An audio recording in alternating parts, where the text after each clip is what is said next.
Xavier, merci de nous accueillir. Il y a longtemps que je rêvais de venir dans l'établissement. Alors, il y a une histoire qui a démarré finalement avec ce bouquin-là, La Pata Negra. Le livre, c'est 10 ans d'histoire avec, Ouais. avec l'Espagne. Alors bien plus parce que j'y vais depuis que je suis tout petit. Mais par rapport aux produits, pendant 10 ans, j'ai farfouillé un peu partout en Espagne. Et je me suis rendu compte à travers ce que je racontais au quotidien que malgré l'aura de ce jambon, malgré la publicité qu'on pouvait lui en faire, personne ne savait vraiment ce que c'était en France. Et puis finalement, autour de chez toi, tu t'es aperçu qu'il y avait aussi des choses qui se passaient, c'est ça? Alors, en fait, en sortant ce bouquin-là, il y a un paysan qui m'interpelle et qui me dit « Mais tu sais que moi aussi, je fais des cochons hyper qualitatifs, un grand cochon. » Et j'ai dit « Ben non, j'ignorais complètement. » Et là, il me raconte l'histoire du port blanc de l'Ouest.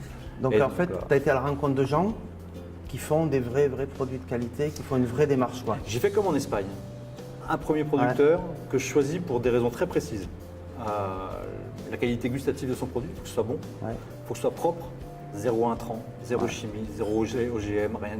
Une alimentation à 100% et juste. Juste, ça veut dire que le paysan doit vivre de ce qu'il fait. Ouais. Moi, je dois pouvoir me l'offrir, le transformer et ça doit être accessible aux clients. Et tout ça, ça a germé en même temps que mon engagement dans un mouvement international qui s'appelle le mouvement Slow Food. C'est un mouvement qui est ancré dans la terre. Comment tu traduis ça au quotidien dans ton restaurant? J'ai inversé le propos. Ouais. C'est pas le cuisinier qui décide. Le cuisinier, il se met au service d'une chaîne vertueuse alimentaire. Ouais, et ça commence par le paysan. Le paysan, il doit être bon, propre et juste. Et le cuisinier, lui, dans un mouvement comme Slow Food, on est obligé d'être responsable de ce qu'on fait au quotidien. C'est-à-dire qu'on ne peut pas ignorer la catastrophe alimentaire qui nous entoure. À partir du moment où on sait, eh ben, on doit inverser les rôles. Et moi, je me mets au service de ce qui est produit ici. Ma première mission, c'est de choisir, comme en Espagne, je l'ai fait, les gens avec lesquels je travaille. Alors, tu as été choisir des producteurs, ça paraît super simple. C'est la partie la plus intéressante. Bien sûr, mais plus au quotidien, comment ça se passe? Les galères que tu as rencontrées, que tu continues à rencontrer par rapport à ça? Aujourd'hui, c'est plutôt stabilisé. Ouais. Les galères, c'est l'incertitude de l'approvisionnement. Il y a une difficulté, c'est la logistique. Ouais. Il faut réinventer ça. En fait, le pari ici, c'est en rendant cuisinier responsable, c'est de réinventer tout un tas de métiers autour de la filière alimentaire. Ouais, je comprends. Et aujourd'hui, le résultat, il est comment? C'est génial parce qu'on a vraiment réussi à rendre crédible notre histoire. On a inversé le propos.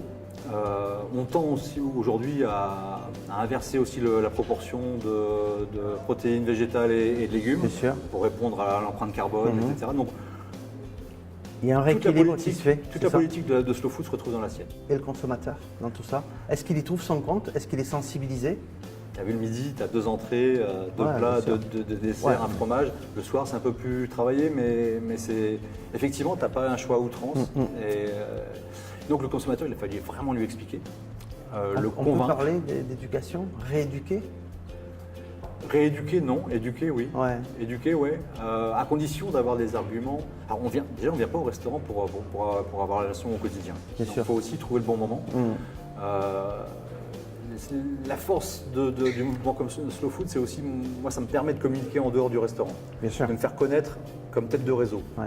Et donc ça permet déjà aux gens de savoir à peu près où mettre les pieds. Aujourd'hui, j'ai l'impression, je revendique même la nécessité de réinventer mon métier de cuisinier. Ouais, je réinvente mon métier au quotidien. Et ce que je fais aujourd'hui n'a rien à voir avec ce que j'ai appris, ce qu'on apprend encore. Et comment tu vois l'évolution dans les 5-10 prochaines années?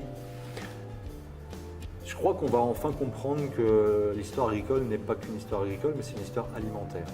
Et que toutes les professions, que ce soit la nôtre, celle de la restauration, les producteurs, les transformateurs, vont participer à l'élaboration du futur.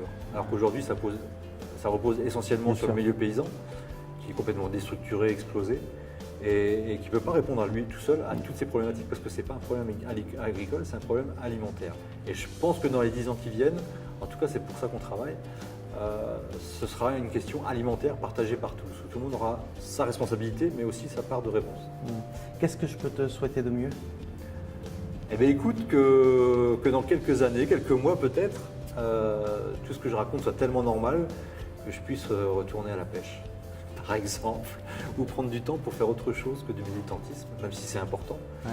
Je crois que j'ai aussi à un moment donné envie de retourner peut-être aux fondamentaux, c'est ça? À la campagne, à transformer, aller au potager, aller au poulailler, Si je peux arriver à ça, ça me va bien, ça veut dire que j'aurais plus besoin de faire tout ce que je fais par ailleurs. Ta mission aura été accomplie entre guillemets parce que le combat est tellement grand que. Et puis, je suis pas un missionnaire, je suis pas un messie, je fais juste ma part.